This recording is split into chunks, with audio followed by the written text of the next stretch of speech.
So first, the good news. 15 soldiers who are being investigated about the Bloody Sunday incident in Northern Ireland in 1972 are not going to be investigated or charged any further.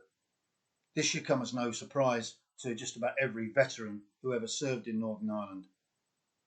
The reason there's going to be no prosecutions is because there never was, never has been, and never will be any evidence that would justify a prosecution. The prosecutions that have been carried forward have been done on spurious evidence. There never was good information. There never was enough evidence to support the prosecution of soldiers. After 49 years, there is one person who has been charged. 49 years and £140 million of taxpayers' money, and there's one person who's been charged. And he hasn't been found guilty yet. He's just been charged, and we'll discover what comes of that probably in a couple of years' time.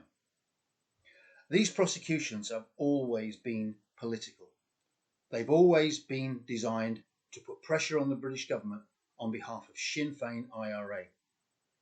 One prosecution, one guilty verdict, and they will turn around and say that every soldier in Northern Ireland committed atrocities.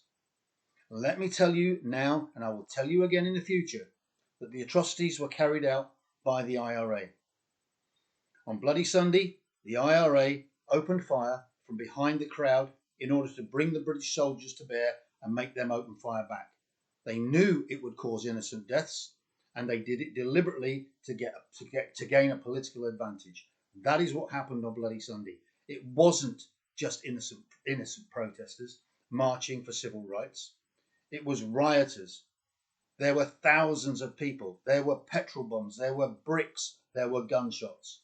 And the soldiers had to go out there and try to control that. They had to keep the Protestants away from the Catholics. They had to keep the protesters away from one another, because the soldiers were there to stop them killing one another.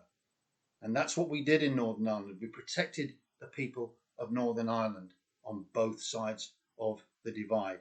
That's what we did. And to discover now that 15 soldiers are not going to be investigated any further is not enough. Now Sinn Féin IRA will jump to other incidents that happened in Northern Ireland, and they will start under the name of Truth and Reconciliation to pull soldiers back from the streets of the UK, drag them back to Northern Ireland, treat them like criminals, and question them repeatedly over and over again in the hope of getting a confession from somebody in their 70s or even 80s. That's not good enough. We have to continue to fight for justice for Northern Ireland veterans. No further investigations of these 15 men is what this news actually says. And don't be fooled by the national media, because the national media is only giving one side of the picture.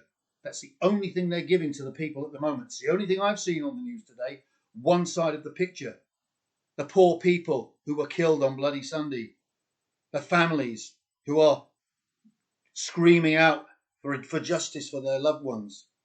There was no justice for the soldiers that were shot. There was no justice for the people that were blown up in Northern Ireland. The soldiers were victims. The soldiers' families that were attacked and blown up on buses, they were victims. The people over the whole of the UK, they were victims. Blown up in the streets, blown up in pubs in Scotland, Wales and England. This happened 50 years ago, and there is no such thing as 50-year-old evidence that should stand up in court.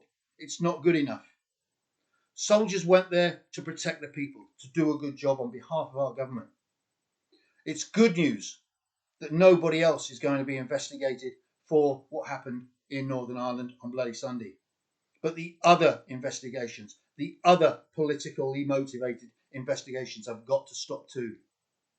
If you want your soldiers to protect you, if you want your soldiers to go into battle knowing that they're going to possibly die or be killed or be maimed, then the government must have their back. Justice for Northern Ireland veterans is as important as justice for everybody else. It's got to stop, and the media have got to start putting across the other side of the picture that we had 50 years ago.